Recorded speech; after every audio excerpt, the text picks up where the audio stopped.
Hello there. We are so glad you're here today, and we're very excited that you have joined us for the Wonder Years series. As you know, if you've been here before, the Wonder Years is about Gen X and baby boomer lawyers having the last or the next era of their law practice be their best part of their practice, and to find things that they enjoy, that they love, and to decrease stress, to increase productivity, and definitely to increase profits with less work. So today I'm very honored to have our guest Todd Kinney, and he has a very interesting story and a book that he's published, and I'm going to let him tell you more about his journey. Well, thank you, Pamela. Thanks for having me. It's great to be here. Um, so, yes, I do have a story, and it's about my decision to give up alcohol, which I made a little over 4.5 years ago. I'll tell you just a little bit about kind of my drinking history, my drinking story, because it doesn't involve a flame out, spectacular rock bottom. I didn't put my car in a ditch and I didn't get arrested. I didn't lose my house. I didn't lose my job. None of that happened. But which at one point I thought that's what has to happen before you think about giving up drinking. Like those are the people who need to give up drinking. Not me. I was mostly a social drinker. I drank on the weekends. I didn't drink much during the week unless we had, a social event or something out of the house. But I really didn't. I wasn't one of those persons that came home every day and ran to the fridge and cracked open a drink. So it wasn't an everyday thing, but it was an every weekend thing for sure. And it was an every social opportunity I could get in thing for sure. And I drank since, like most of us, I was probably 16 or 17 when I started drinking, drank a fair amount in college, drank a fair amount in law school. It seemed fairly normal at the time based on who I was hanging out with and what I was doing. But looking back, the issues that kind of plagued me throughout my drinking life were present all the way back then. And the issues that I struggled with the most were too often I drank too much. I didn't have a very effective off switch. Most people, when they get a few drinks in them and they start to feel it a little bit, something in their brain says, I should slow down here or I should stop. And I didn't really have that voice in my head saying that. The voice in my head would say, well, this is about to get really fun. Let's keep going. So I struggled with that. When most people would have 2 drinks, I would have 4 or 5. When most people would be ready to turn in for the night, I would always be ready for 1 more drink or 2 or 3. Most people would probably go home and go to bed. I would go home and go to the basement and have a few more by myself. And I just I thought about drinking all the time. It was constant. If it was Tuesday, I was thinking about what the weekend was going to be like and what my drinking was going to look like that weekend. Like when could I drink? Could I drink Friday and Saturday? Did we have something early to get up for on one of those days? And if so, well, that might curtail things on Friday night. So I needed to get after it Saturday night to get my money's worth. And it was constantly on my mind. I thought about it a lot. It dominated my thoughts. It took up way too much energy and space in my head. And that was when I wasn't drinking. That was just when I was thinking about it and planning it. And then, you throw in like I said, the issues I had where I more often than not, I drank more than I wanted to. And I would wake up the next day and I wouldn't like how I felt about myself. My wife would sometimes be angry, annoyed, whatever with me. We started this kind of morning after drill where I'd have to tiptoe around and figure out how mad she was about the night before. And that was no good. And that was starting to happen more and more. And I didn't like that. So I didn't like the effect it was having on me personally. I didn't like the effect it was having on my relationship with my wife. And then when I've got 4 kids, and when they started getting old enough to where they knew when adults were drinking too much, that really started to weigh on me, and that really started to bother me. And I'll tell you a quick story of something that happened with my oldest son that was a big nudge towards my decision to quit. And that was, this was the summer before the fall that I quit. He was 14 years old. We were at a College World Series game, and we went with a friend of mine. A friend and I went with like 4 or 5 kids, a couple of mine, a couple of his, and then I think 1 or 2 neighbor kids. And I was driving. And so we got to the game and we were all sitting in different spots. So we split up for the game, and I sat with my buddy, and then we all gathered in the concourse when the game was over. And I actually had not had very much to drink at all that day because I was driving home, but my son hadn't been with me for most of the game, so he didn't know. But we're congregating, we meet up in the concourse to leave, and my son says to me, "Dad, do we need to take an Uber home?" And I said, "No, why do you ask that?" And he said, "Well, sometimes when you and Mr. Peterson get together, things can get rowdy." And that's who I was with, my friend, Mr. Peterson. And that really hit me in the gut. Of course, at the moment I brushed it off and I said, "No, buddy, it's fine. I would never put you guys in that position." But man, that really, really bothered me. I thought about it the whole rest of the day. I told my wife about it when I got home. I thought it was the first thing I thought of when I woke up the next morning. And I couldn't shake it. This was different from kind of my own personal like shame and regret and cycle that I would get in after I drank too much. This was like my kid coming to me, not feeling like he may not have a safe ride home from a baseball game because he's seen his dad drink too much. And that, like, man, I couldn't run from that. It made me feel like a terrible dad. And I just kind of sat there with it and thought, is this the best I can do? Is this the best I want to do? Like, I think there's something better out there than making your child feel like he may not have a safe ride home from a baseball game. That was tough. Now I didn't quit right then. It was a couple months later, but that was a big, I always tell people, when they ask about like, what was the moment that made you quit? And I say, I had a lot of little nudges along the way. And that was one of the bigger, more forceful nudges. And the stuff with my kids always hit me differently. Because I just, like I said, I couldn't run from it. I could BS my way out of my own, feelings of failure and shame and regret. But when it came to my kids, something just stayed with me, and was really nagging and weighing on me that my drinking was keeping me from being the best dad I could be. And I mean, you got to give it up for yourself at the end of the day. Otherwise it's not going to be fulfilling, or it's not going to stick.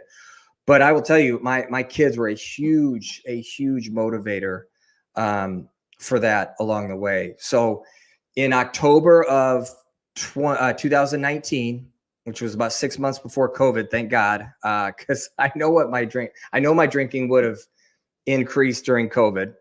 But I got out of the game before COVID. Obviously, I didn't know it was coming, but 6 months before COVID, in October of 2019, I had enough. I had gotten to the point where the positives I was getting from drinking were being outweighed by the negatives. And it had gotten to the point where it was like 2 hours of a good time in exchange for 24, maybe even longer hours of feeling like crap, either physically or emotionally or both. And it just wasn't, the scales were tipping. It wasn't fun anymore. And I was just tired of the battle. I was tired of the cycle. I was tired of telling myself that things were going to be different this time. I was tired of feeling like I was failing and I couldn't control this. I wanted so badly for so many years to drink like a normal person. And I would go long stretches where my drinking would be fine. But it was never fine for the long haul. It never was. And I finally had that aha moment one day where I realized you're never going to control this to the extent you want to. It's not going to happen for whatever reason, the way my brain works, the way I drink, whatever. I don't know. That wasn't the most important thing at the moment. The most important thing was it was never going to happen. And once I accepted that, I said to myself, well, if you're ready for a change, there's only one thing left to do. And at that time I was ready for a change. So I decided to give it up. It's interesting because, I too, I haven't had a drink for quite a while. And I know that when you first stop drinking, it's not that easy. So I'm curious, how did you manage being a beginning of being sober during COVID, which you're being cooped up, and that couldn't have been easy. Yeah, no, I'm not entirely sure when I look back on it. Sometimes I just kind of shake my head and think, I don't know. I'm not sure how I got through that. Although I was, in one sense, one thing that made it easier about COVID was I didn't have to deal with as many social situations where I had to explain to someone why I'm not drinking or that sort of thing. I spent so much time and energy like going through conversations in my head. Well, what am I going to say if they ask me? And what if they say this? And how should I respond? And I mean, total waste of time and energy, but I spent a lot of time on it because I worried a lot about that. Like, well, what are they going to think of me? Are they going to think I was this, someone who woke up and drank vodka out of a bottle next to my bedside table every morning and all this stuff that I don't really care about now, but I cared about a lot then. And so I wasn't like going out every weekend like we normally would have been. And so that helped. But yeah, it was tough. I remember one day in particular, I was kind of in a trance. I was really stressed from work. We were dealing with the kids being home. It was loud. We're all cooped up, as you said. And I put on my running shoes. I didn't say anything to anyone. I just put my running shoes on, walked across the house to the front door, walked outside, and just like went on a walk by myself for like a half hour just to clear my head. So there were definitely moments like that. And it's not easy. It's not easy at first. For me, the hardest part was, mentally and emotionally, like I didn't have a lot of physical cravings to drink, which kind of surprised me, but I tell people all the time, I said, your first few months of socializing or just doing life make you feel like you're like that kid at your first middle school dance. Like it feels awkward. And it's weird, and it's a new way of doing things, and you got to get used to it. And at the time, it feels like it's going to be like that forever. And so you're kind of like, is this what I signed up for? But it doesn't feel like that forever. You just got to get through it, and you get a lot more used to it. And now if you asked me before I quit, I could have given you a whole list of things that I would never, ever want to do as a non-drinker, vacations and travel and football games and Friday night out at a sports bar with friends, whatever, you name it. I would have said, no way would I want to do that sober. Why would you ever do that as a non-drinker? That sounds ridiculous. And and now all of those things I enjoy more as a non-drinker. So we're running out of time, but I wanted you to tell us about how you came to write your book. And I did put the link to your book in the chat. So tell us how you started, what made you decide to write your book? Yeah, so I read a lot when I first quit drinking. I read a lot of quit lit, which is a genre I wasn't even aware of before I quit drinking. But I read a lot of memoirs of people who had quit drinking, and it helped me tremendously. I mean, there was a time where I've literally felt like I was on an island, and I was the only person who struggled with alcohol the way that I did. And as I read more and more of these accounts, I realized I wasn't, and there were a lot of people out there. And so when I got to my 1 year mark, I felt a real strong pull to do something that might help someone who was in the same position that I was a year prior. And so I decided to just tell my story. And one of the big reasons why I wanted to do it was because Nobody was more surprised than me about how much I enjoyed an alcohol-free life. If you would have told me before I quit that I was going to enjoy an alcohol-free life as much as I am, I would have bet you a lot of money that you were lying. But it's true. It happened. And when something that positive, it's positively impacted every facet of my life. And when something like that has such a positive impact on you, I think it's kind of natural to want to tell people about that if they're interested, if they're thinking Yes. about their own relationship with alcohol. Well, I really encourage everyone to get, especially lawyers, to get Todd's book. As we know that I think 1 in 4 lawyers, according to statistics, suffers from alcohol problems and struggles. And Todd is going to give you a firsthand experience about how he was able to overcome it and what to expect. And now is the time. Now is the time for you to enjoy your wonder years and to be. It sounds, how Todd is expressing how freely he's practicing law.